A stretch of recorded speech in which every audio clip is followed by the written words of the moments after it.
think so. Welcome everyone to obviously what's going to have to be my favorite tasting of the year for those who don't already know me and how much I love Lechaig. It is my favorite distillery, and actually recently I've gotten the opportunity to chat to the master distiller from Tobermory Lechaig. So I've been quizzing him and I've got some like super cool fun information to kind of add and expand on. And I may or may not have written the phrase, Lechaig is my ride or die, to the man who makes it, which was definitely a low point of my life. But let's get started with the first one. As always, I love your tasting notes in the chat. Any questions, go for it. We are going to keep it pretty intimate, and we're tasting through some absolutely exciting ones that I have literally been salivating over for months now at this point.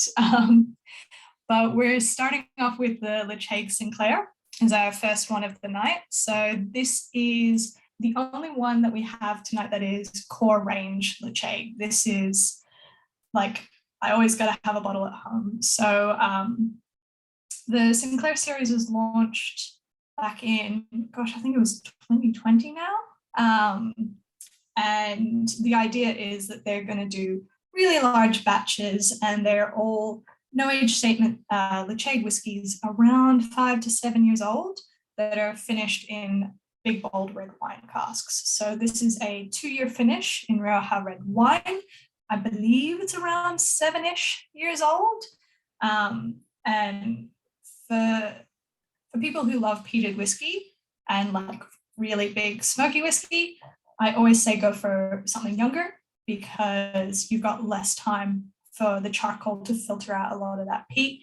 So despite this being the lowest ABV one that we're tasting tonight, it is probably, one of the scientifically peatier drams that we will be drinking, just on a numbers kind of basis. That is something that, we kind of talk a lot when we talk about peated whiskey, is ppm, parts per million of the phenolic acid compounds and whatnot. But Lechaig uses a mixture of Highland peat and Islay peat. So sometimes they source it from Port Ellen on Islay, and sometimes they source it from a Highland malting house like Baird's and stuff like that. Tobermory Distillery itself, despite being one of the oldest commercial distilleries, has no room for malting of their own. It is a very, very small distillery because a lot of the buildings were sold off in the early 90s or late 80s.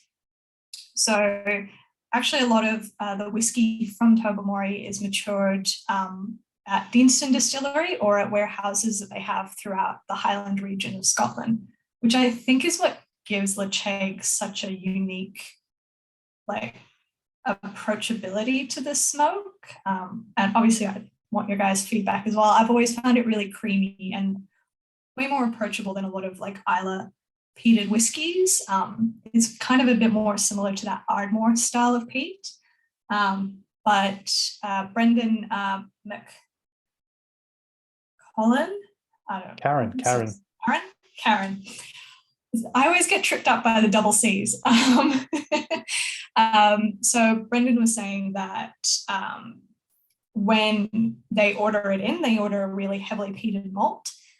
So about 45 to 50 ppm. So super heavily peated, not going with the easy stuff tonight.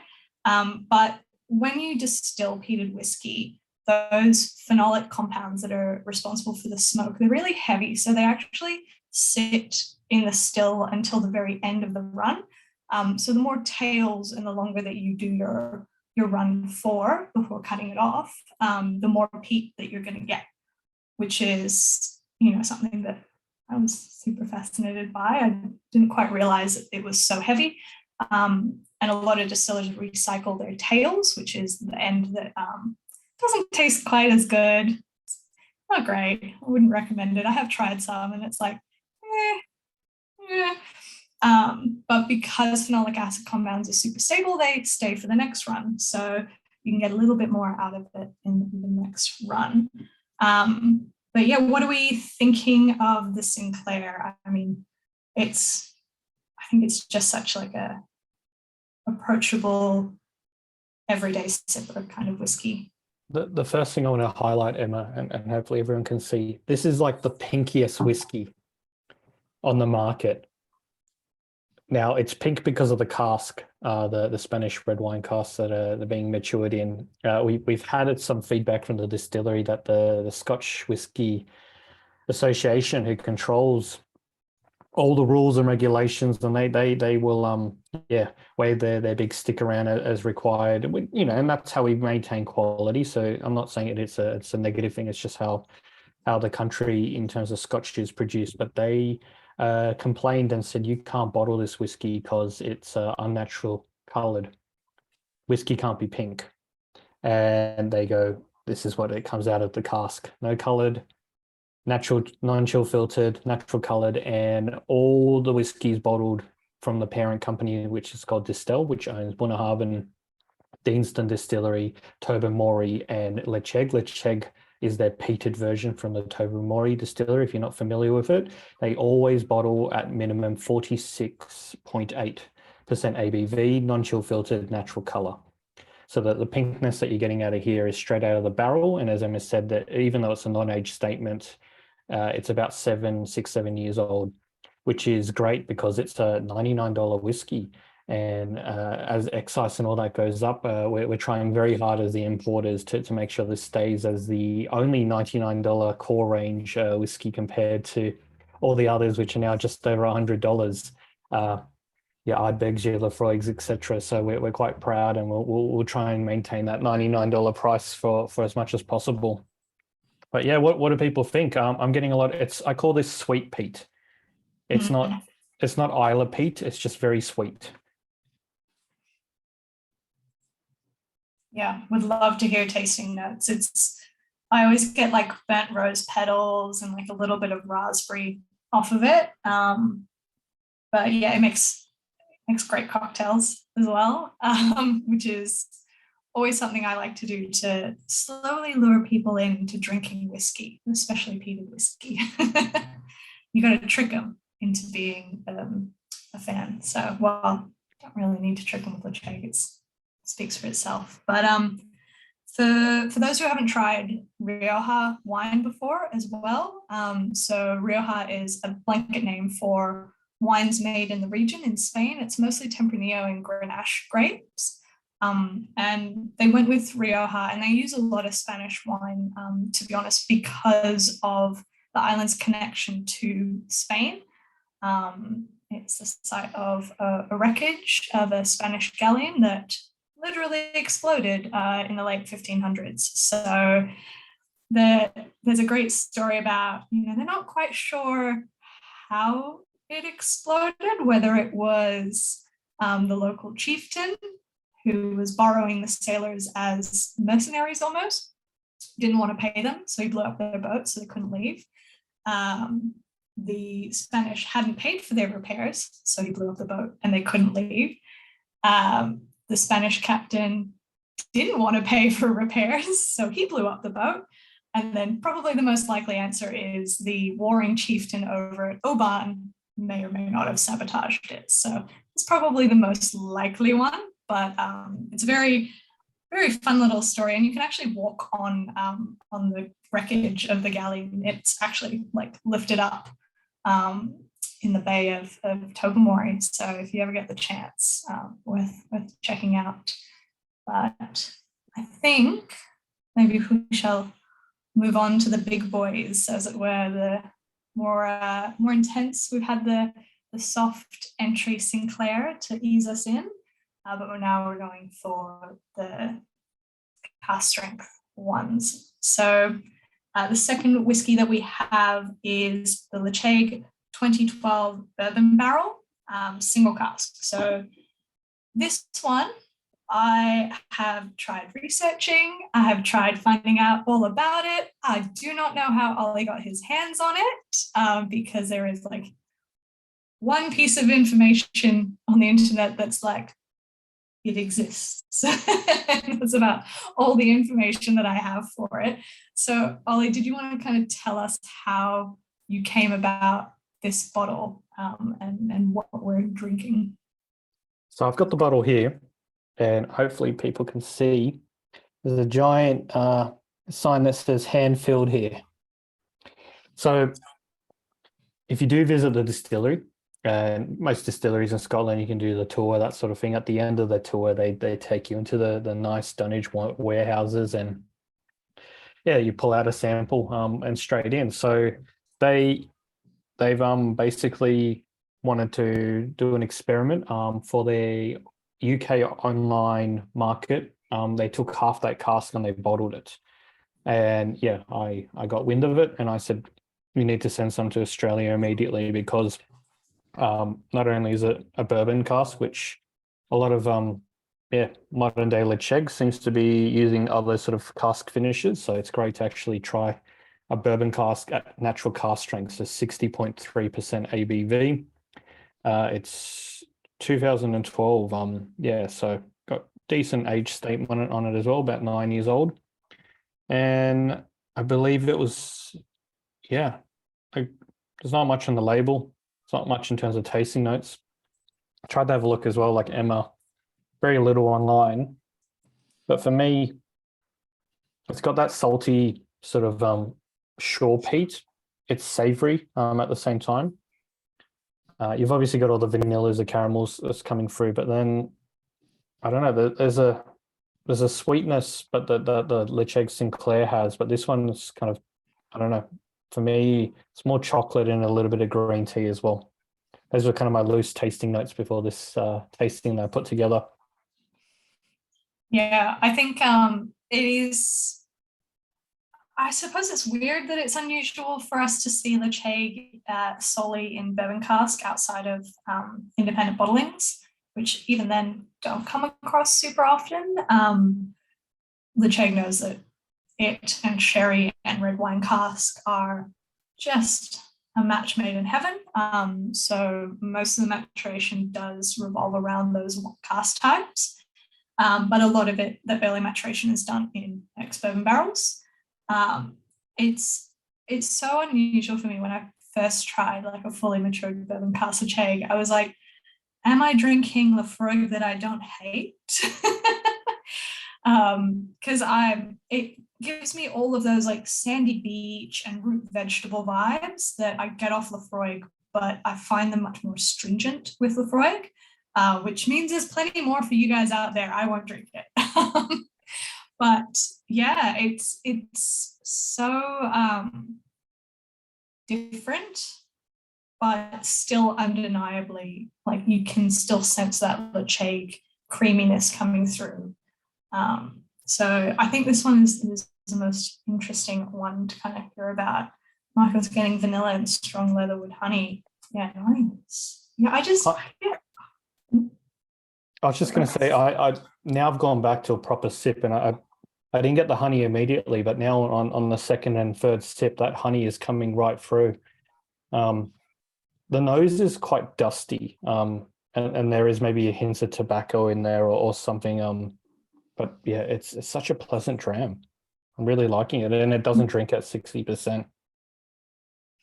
Yeah, you can definitely tell it's a little boozier than normal, and obviously a huge leap from the first one. But yeah, you're right. It doesn't knock you out, as it were. But yeah, I just can't get over the sandy beaches. Drinking bourbon cask Lecheg makes me feel like I'm squishing sand between my toes, and it's a whole like transportational moment for me. Just a quick question for everyone: is most people more fans of the fortified or wine cask finishes? Do you like your ex-bourbon casks? Like which way do you swing? A little bit of everything, column A, column B. Yeah. Fair enough.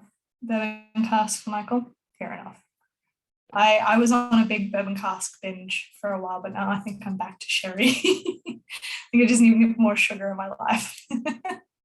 I know we've echoed this at almost every tasting as a bourbon cask, but the spirit can't hide behind the other cask flavors in a bourbon cask. Yes, you get your vanillas and your caramels, but once you take that out of the equation and you kind of look under the hood, we're tasting pure cask strength, unadulterated Lecheg. Like this is almost as it comes off the stills plus 9 years, basically. So for us, yeah, whiskey has to be good to be sitting in a bourbon cask at this ABV. There's nothing hiding it, and if we're not enjoying it, then I'm sure the rest of the Lecheg, that to me is a sign of quality in a distillery. And then you can add all the other cask finishes and full maturations and the fortifieds, etc. And that's where it gets really fun and exciting. But for a distillery to pass the ex-bourbon cask test, I think it's a wonderful example of it. Yeah, I like David's answer. I love good whiskey. I'm kind of keen on good whiskey too, actually. Sometimes, what? No, I'm kidding. It was always my favorite thing to say behind a bar. People are like, what's a good whiskey? I'm like, nah, they're all terrible. Forget about it. Go somewhere else. Tom felt like he had a lot more wine casts lately, keen for more bourbon. Yeah, nice. I'm sorry that we're going to disappoint with all wines for the next one, but they are quite dry styles of red wine, and so I think it'll be all right. Scott's Team Sherry with bourbon cask with spirit and house style, true time to shine. Absolutely, it's what we always say, and it's predominantly what I say to a lot of Australian distillers. I'm like, your whiskey's great. How does it go in a bourbon cask though? Because that's the ultimate test. Like, is it you finding good casks, or is the spirit great? And like 100% of the time, it's usually because the spirit's great. But you just got to push them into doing more bourbon cask releases so people can get a sense for the style. So, Michael, quite viscous, creamy, coats the palate really well. Yeah, super good. Well, Steve, depends on the distillery. 100%. Very good point. We might move on to the next whiskey, the Virgin Oak. So whiskey number 3, the Virgin Oak cask finish 11-year-old. And I'm going to do I might do a brief rundown for those who aren't super familiar with Tobermory Distillery. So Tobermory Distillery is one of the oldest commercial distilleries in Scotland. It was founded in 1798. The founder, John Sinclair, who the Sinclair series is named after, originally wanted to build it the year before, but the local council was like, no, we won't allow this. We can't build it. And I think he might have flashed them a bit more money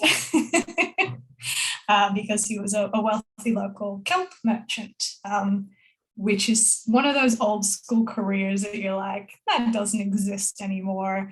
Like nobody sells kelp anymore. But at the time, it was a really big part of glass manufacturing. And obviously having glass windows and glass this and that was super important. So made him really wealthy. And since Mull is an island surrounded by ocean and kelp, it was kind of sensible for him to make a distillery in the place he called home. So I think we are at the second longest period the distillery has been open since it was founded. So Tobermory Distillery was originally called Lecheg. That was the original name that John Sinclair gave to it. And it was open and running for about 40 years before it started changing hands and getting closed down and reopened again. And 200 years of just, one owner after the other, including a whole array of very, very bizarre and interesting owners until 1992, 1993, when Burn Stewart, which is now Distell, kind of came sniffing around and bought up the distillery. So this is, the second longest period of time that it's been open for continuously, which is absolutely wild. And probably a reason why Tobermory and Lecheg are still slightly underground whiskies, especially for the market outside of Scotland. I feel like Lecheg is like is a cult almost. It's like, if you know about it, you love it, you're into it, you just want to, tell everybody about it. But people who don't know really have no idea. And yeah, it's one of those distilleries that hasn't had a massive kind of profile, probably in Australia, maybe until I started, till I started telling everyone how great it is. And I'm really just messing with my future self and scheming myself out of future whiskey. But This is your Terminator moment where your future self is going to come back to this tasting and kill the feed before you say that sentence. Yep. It's what is it? A Sarah Connor moment? Yeah. I never saw enough of Terminator. But yes, Steve, we should keep it a secret under the radar. So Scott, your comment about surprising bit of color for a virgin cask at 11 years old, decent char, maybe. I would guess so. The official color of the tasting notes calls it rust. I don't know if we agree with that. But that's what Lechegue calls it. Distilled in 2010, transferred to virgin oak casks for a while, and then it was basically left at non-chill filtered natural color that entire time. What's the ABV on this one, Emma? We've got a massive, what do they put on the label? 55.8%. 55.8% and 1,017 bottles. It's a distillery exclusive again. All these ones that we're tasting, apart from the 9-year-old next, the rest are all distillery exclusives. And the first thing, I'm getting a mix of cough syrup sweets, maybe not eucalyptus, but almost, but also fudge. That like, and then I go into like vanillas, bonfires. It's so inviting. I really like this. I was surprised. Some virgin casks can be too much white pepper and some of the other vibes you get from it, but this is my jam. What do you guys think at home? Yeah, I'd love your comments. Tom, I'm very jealous that apparently you were at Tomori in September. I hear that there is cheese there as well. So there is a local cheesemonger on the island who I think does whiskey washed cheese, which is like, how do I get it in my face now? Like, I would like every bottle of Lechegue to come with a wheel of cheese. It's perfect. Scott, that is a good call on buttery shortbread. I was going to say there's this Scottish dessert, and I use quotation marks for dessert because it's a stick of butter and sugar called a tablet. And it really reminds me of a tablet, this like almost acrid sugar, sappy sweetness thing to it. But yeah, so this as well was only finished in virgin oak casks for about 1 year. So I think as well, a lot of the color potentially is coming from ex-bourbon casks that it probably would have been in beforehand. And sometimes you can come across an ex-bourbon cask that is just so like weirdly colorful. I mean, I tried a 21-year-old Dalyuen that looked like a sherry whiskey, and it was full maturation bourbon barrel. So sometimes you come across those barrels that are like, color? Yes, color. And I think this might have been one of them. Steve, it costs the tongue like a tablet does. Yeah. I don't know what it is about these like tablet candies in Scotland. It's bizarre. You can lick them and feel the diabetes. It's truly an experience that you should have once and never again when you're in Scotland. It sounds delicious and terrible at the same time. It is. Like, I was tasting it and the person who's sharing it with me was like, you don't like it. I'm like, there's nothing to not like about it. It's sugar and butter. But like, oh, I'm so conflicted and confused, and I can feel myself like putting on weight. It's just, and they give it to children. They give it to children. But Steve grew up on this stuff. Yeah. I mean, I think we all have, those childhood desserts where you look at them and you're like, what the hell is this? people from other countries look at fairy bread and they're like, what is going on there? But also, I will defend fairy bread to the death. Scott, you were actually right. My apologies. So it was ex-bourbon casks for the first majority of its life, and then it was finished for 1 year, exactly 12 months in a virgin oak. So that's why we got some color, and that's why I was sitting there and I'm like, there is some typical ex-bourbon flavors in there as well. I was just doing my head in. So just looked at the specifications, and it says virgin oak casks for exactly 1 year. For some reason, they're really pedantic about that exact point. I don't know why. I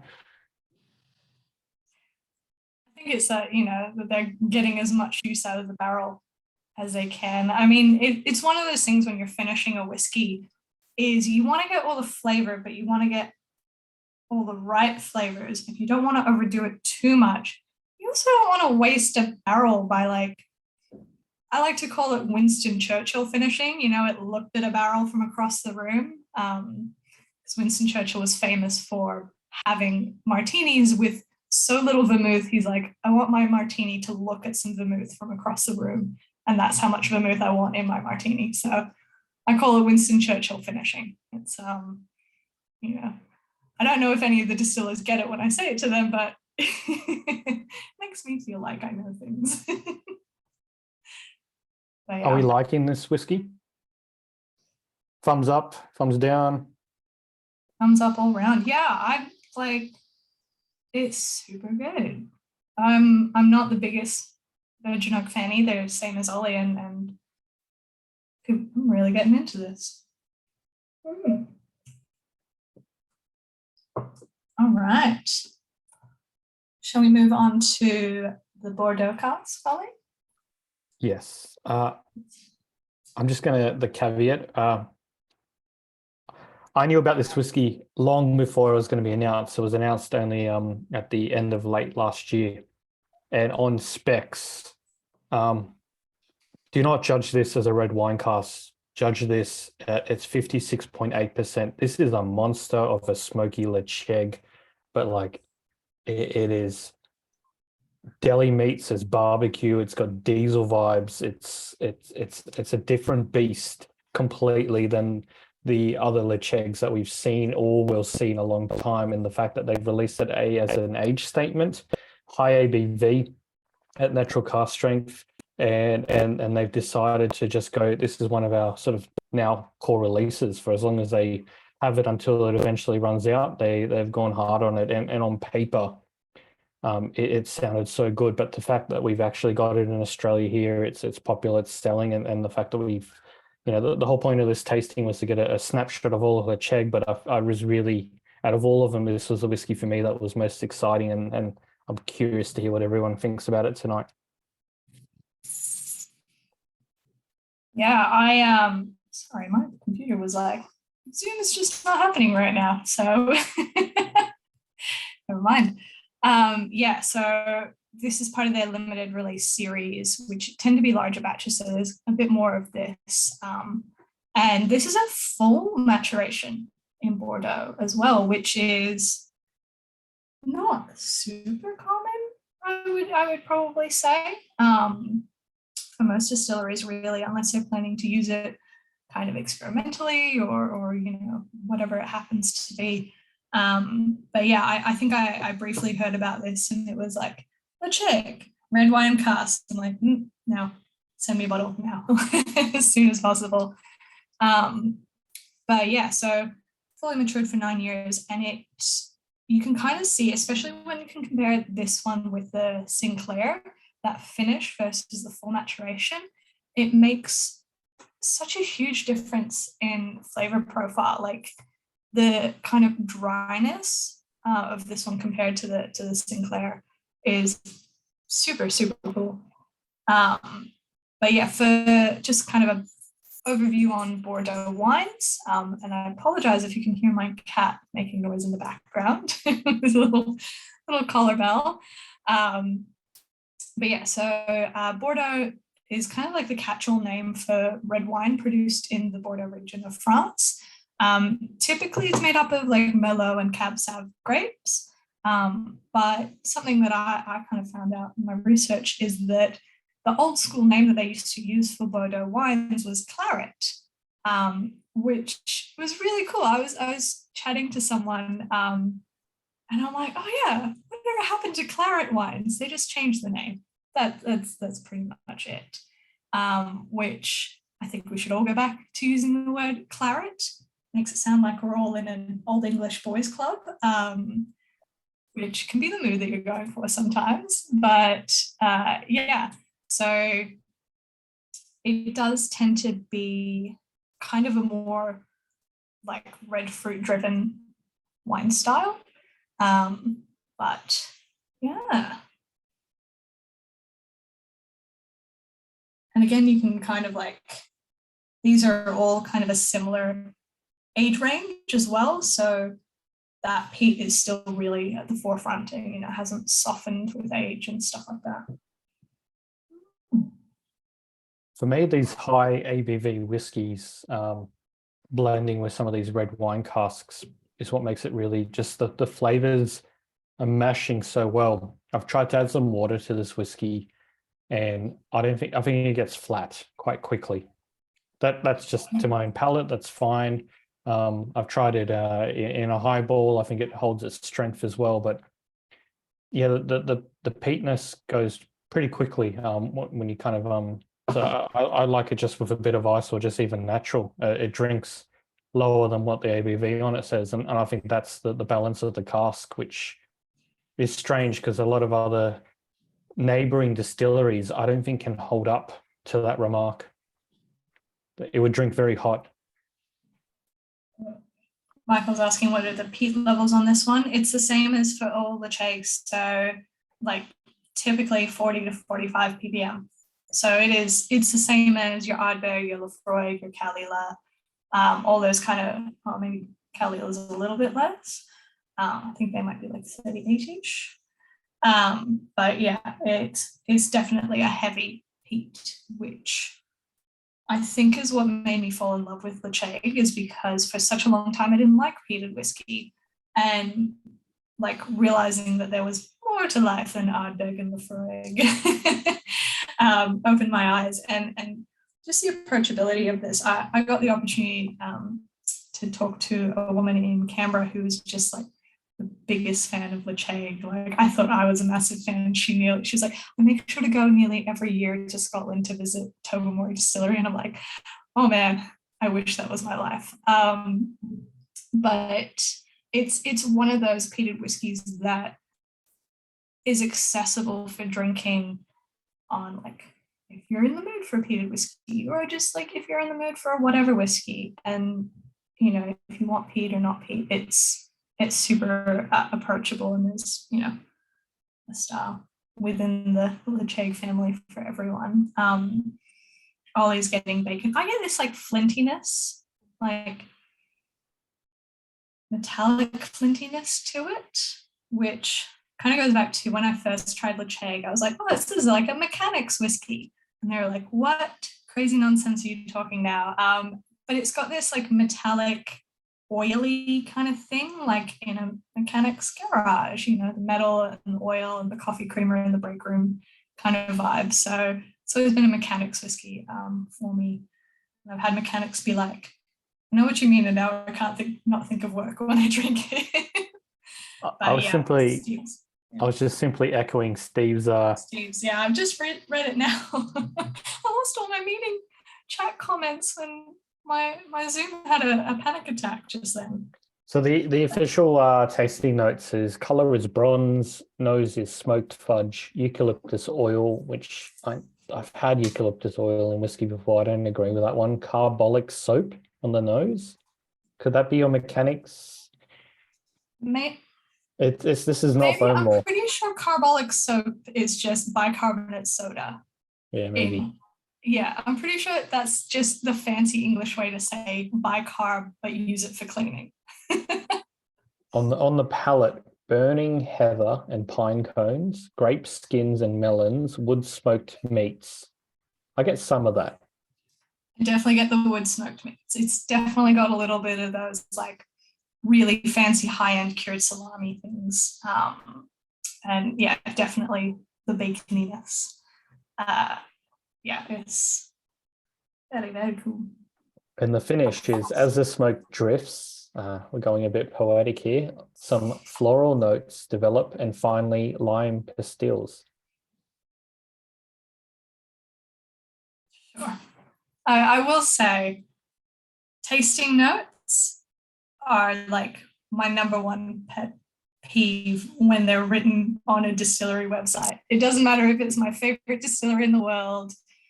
I'm like, I know that they're a guideline, but everyone's palate is so different, which is why I love hearing what you guys are tasting from it. Because for me, that's like a better kind of starting point for the flavor profile, because it's, we kind of have the noses and palates of a bloodhound, and it's what we taste, and so that's just me though. Yeah. The best thing about this whiskey is 9 years old, natural cask strength, like we said. It's under $200 as whiskey's starting to go up in price. The Chegg won't have that crazy Isla price tax to put aside to it. So you can get some really easy drinking whiskeys at cask strength with an age statement, in 700 ml bottles for under $200. And that, as the world starts to change and we're seeing prices skyrocket across the board, it's still, it's just still decent, especially because the high ABV. Yeah. I mean, so be excited about the Chegg, but also keep it under your hat. We don't want everyone knowing how great it is because we need it some for ourselves at decent prices. But yeah, I will say as well that obviously prices are going up for everything at the moment, making it a bit tricky. But yeah, which is why I think the Chegg is probably another one of my favorites because it is so accessible. All right, on to whiskey number 5. Now, this is my favorite type of wine varietal to say because it is just so like bombastic. So this is an Amarone cask finish. The full name of the wine style is Amarone della Valpolicella. It's an Italian wine style made in Verona, which is like west of Venice. Sorry, I had to do the north, south, east, west to figure out where things are. But yeah, so this is another distillery exclusive bottling, and this is again a 1-year finish in the Amarone red wine casks. So, and I think this is especially having the Bordeaux next to Amarone and then next to the Marsala, this is a really great way to show like 3 whiskeys of a similar-ish age, similar-ish ABV, all in a different wine cask, and how much variation there really is. So yeah.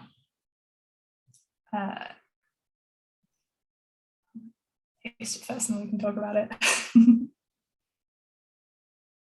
Let us know your tasting notes, or even just thumbs up, thumbs down. How are you feeling about this whiskey?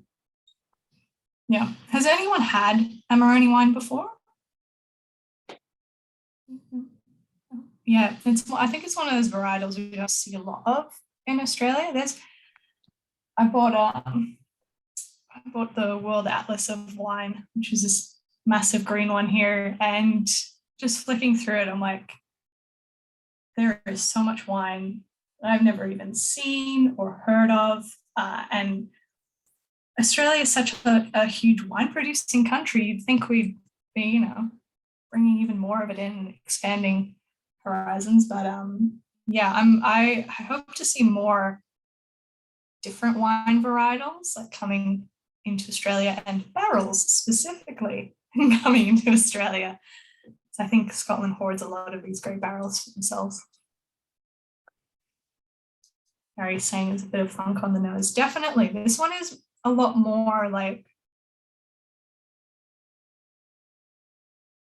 fishy sounds terrible, but you know when you like have an empty oyster shell and it's like the saltiness because it's sitting on that salt platter, and then the brininess. It's really got that like oyster shell thing to it, which can sometimes be terrible, but I'm kind of not mad at this. It smells like a very clean oyster shell.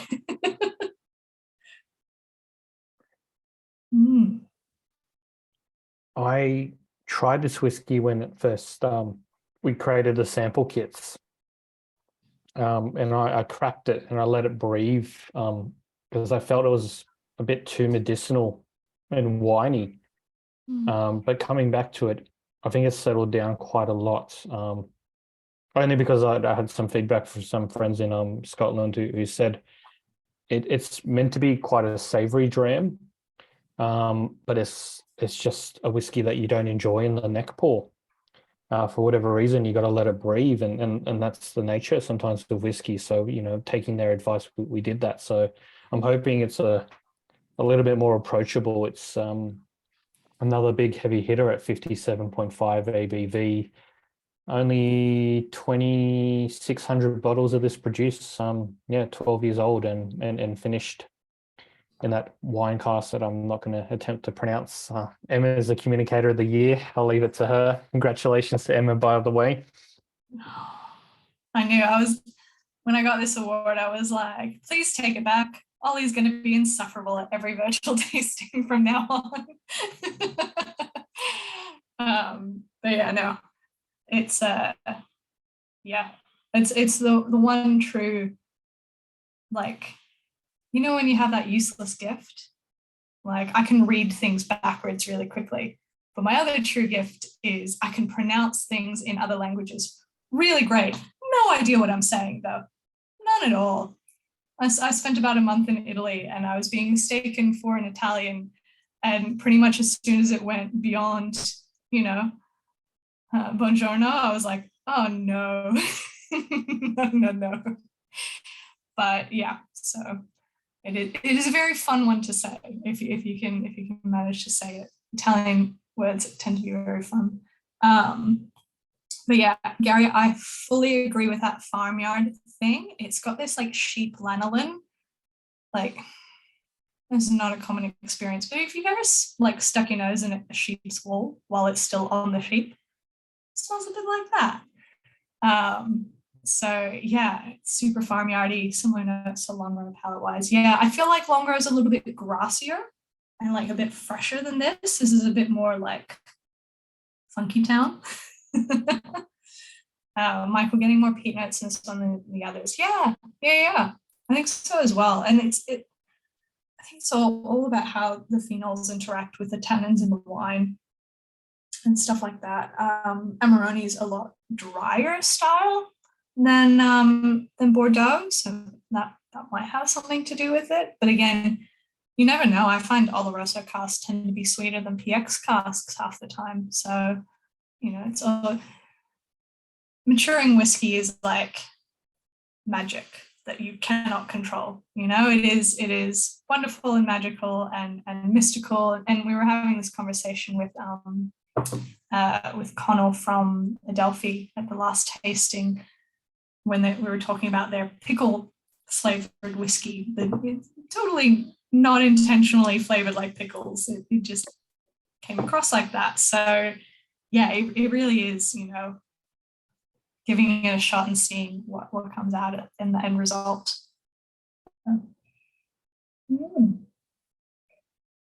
It has to work, but like follow like sips after one after another, I'm getting berry notes, like red berries are cutting through. But I kind of agree with Gary.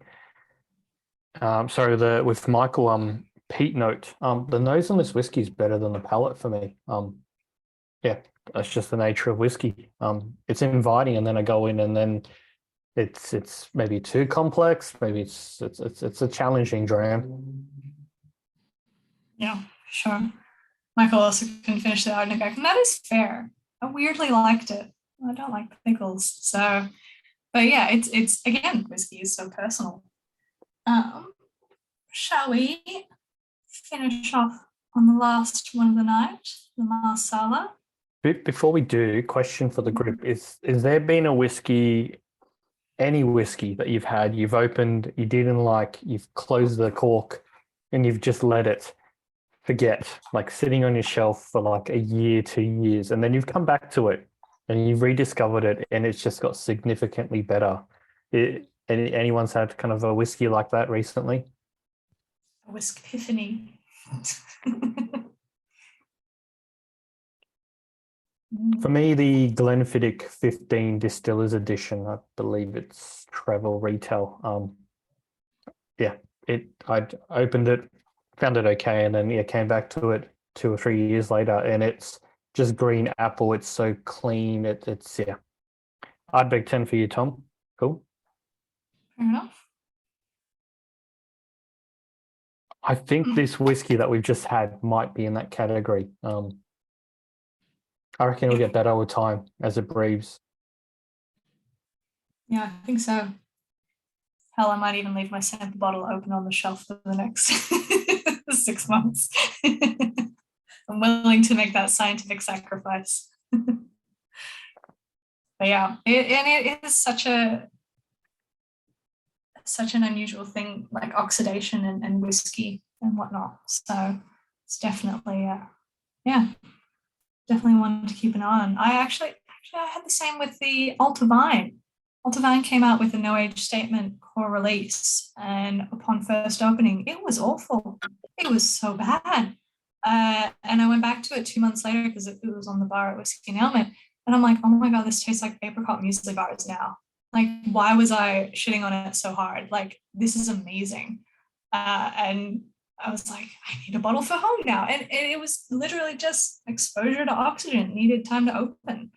And yeah, Tom, yeah, you can't trust the first impression of a whiskey unless it's a great first impression, in which case, drink it all as quickly as possible while maintaining RSA, responsible drinking practices. Whiskey number 6, Emma. Whiskey number 6, yeah. So this one was part of a release. So I'm not sure if you guys are familiar with like certain whiskey clubs. So like Springbank has the Springbank Society. Bunnahabhain has the Coterie, and these are kind of like membership clubs for distilleries. They're fan clubs essentially. They're people who love the distillery sign up to the mailing list and get to access some really, really cool stuff. So the one for Tomori is called Ink, like pen ink. And so this is part of a release for the Ink members. So it was a 2020 winter release. All of the barley, all of the spirit was distilled in winter. So it was kind of trying to keep it thematic. And finished for an unspecified time in Italian Marsala wine casks. So talking about like the winter release aspect of it, different seasons can produce different kind of flavor profiles. It's not a massive like night and day difference, but when you distill can affect the flavor profile, because when you're distilling in winter, the still's not getting as naturally hot from just the ambient room temperature. So, you don't need to, it's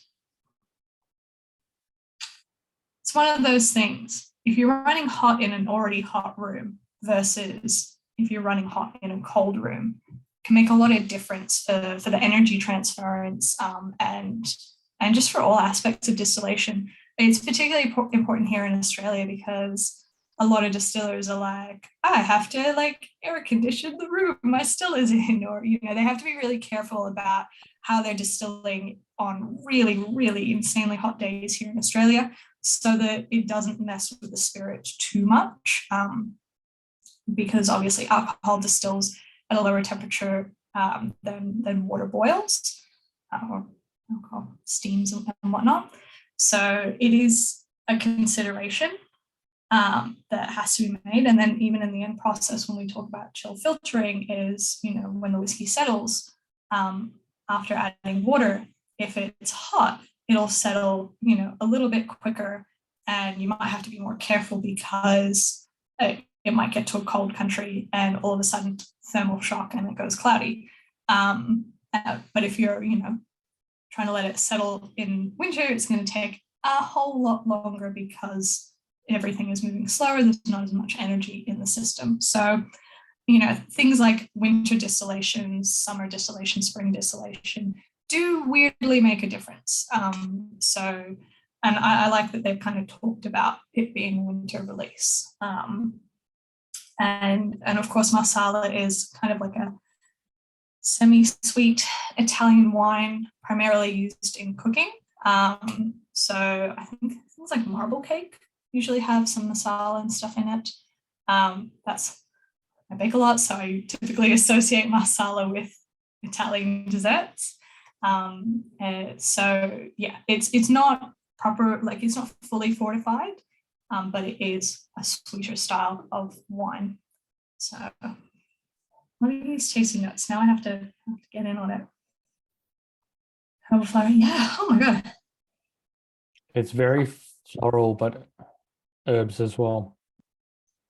It's got this like whispers and chocolate thing. Remember when Cadbury did those chocolates with like the popping candies or something in it? That's what it smells like.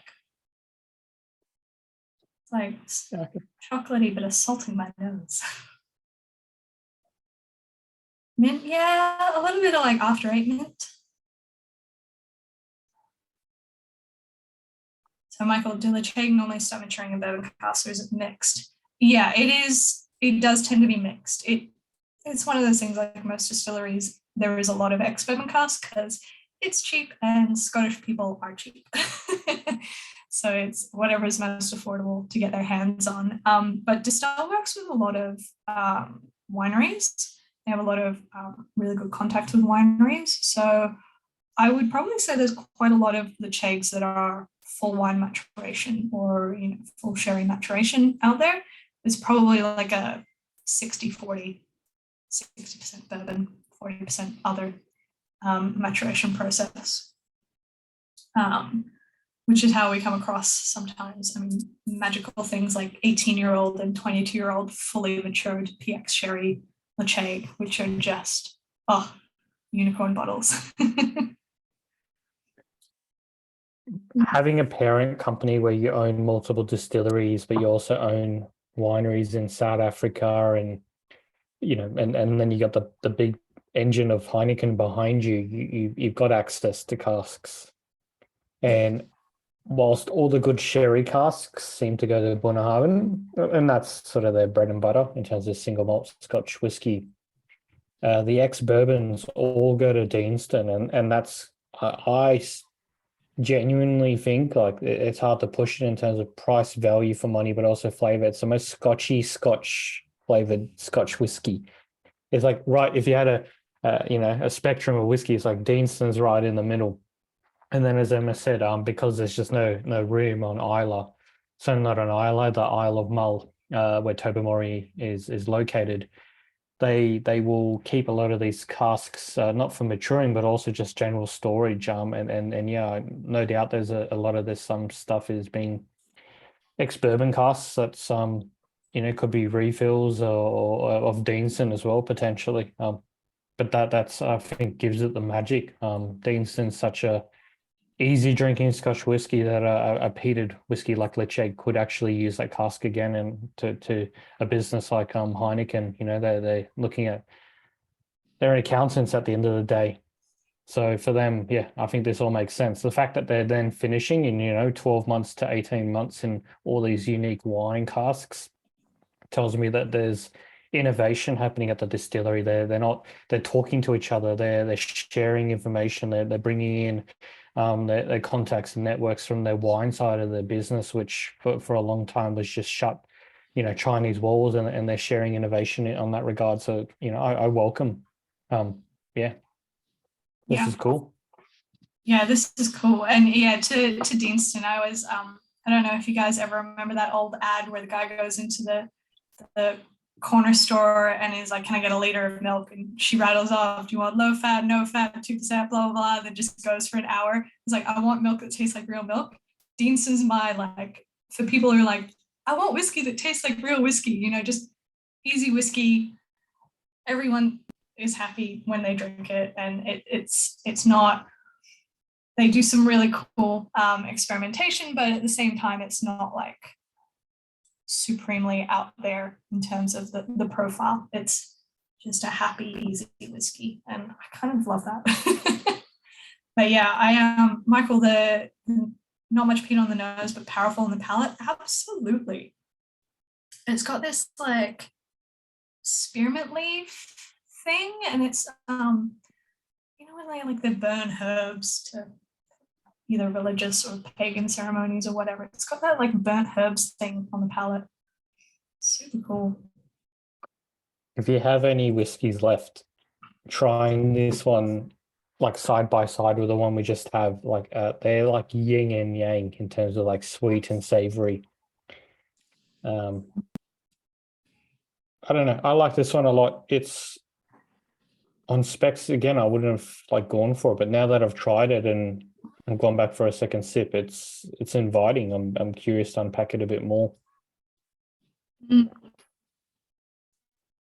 Yeah, it's like it's got this like freshness thing to it that the other one was like the total opposite of. And then comparing it to the Bordeaux cask as well, it is so far from meaty and bacony. I will admit I love the bacon forward profile ones. They tend to be my favorite, but yeah. I know, Emma, you warned us at the beginning, these are all high ABV whiskies except the first one. This one's 58.1%. It doesn't drink it. Most of these tonight just did not drink it. And I was, I had my rants about it earlier before. It's just crazy that you can have a 58% whiskey from a lot of Islay distilleries. And something about the sweet peat from Lecheg, with the combination of the casks just make these ABVs completely way more palatable. Yeah. Yeah, I think even like going back to the bourbon one now, it's like, I'm super getting that like vanilla honey. Yeah. Emma, before I share the results, what are your top two picks? Because you can't vote. Yeah, that's true. It's a rigged system. I mean, it's gonna sound so boring, but the Sinclair has to be one of them because it's just like we can't even keep this in my house. My husband makes smoky cokies with it all the time, and it's just like an everyday happy to have it whiskey. I feel like for me, the Virgin Oak really surprised me, honestly. Like the Virgin Oak was approachable and like green and fresh, but not astringent. So I think the Virgin Oak would probably be my go, apart from the Sinclair. And just a question to the group, how many people here barbecue regularly? Ooh, a few. I'm inviting myself over to your houses. I think that may be why the results are skewed in the barbecue flavored notes. Yeah. I'll share the results. So yeah. Both the Bordeaux 9-year-old and the Bourbon Cask 9-year-old just edged in front. The last two did surprisingly well. The Virgin Oak just seemed to not rock everyone's world. All right, more for me. But yeah, no, I mean, honestly, that Bordeaux cask is great. Yeah. Sorry, I accidentally muted you, Emma. How dare you? trying to stop me prattling on about Lecheg for hours and hours. But yeah, no, like the Bordeaux cask was, the Virgin Oak was a true dark horse. Yeah, Scott, you feel me? I understand. But yeah, that's what I love about Leche. Like you say, Steve wouldn't say no to any of them. I've tried a lot of whiskeys in my career, and they're not all winners.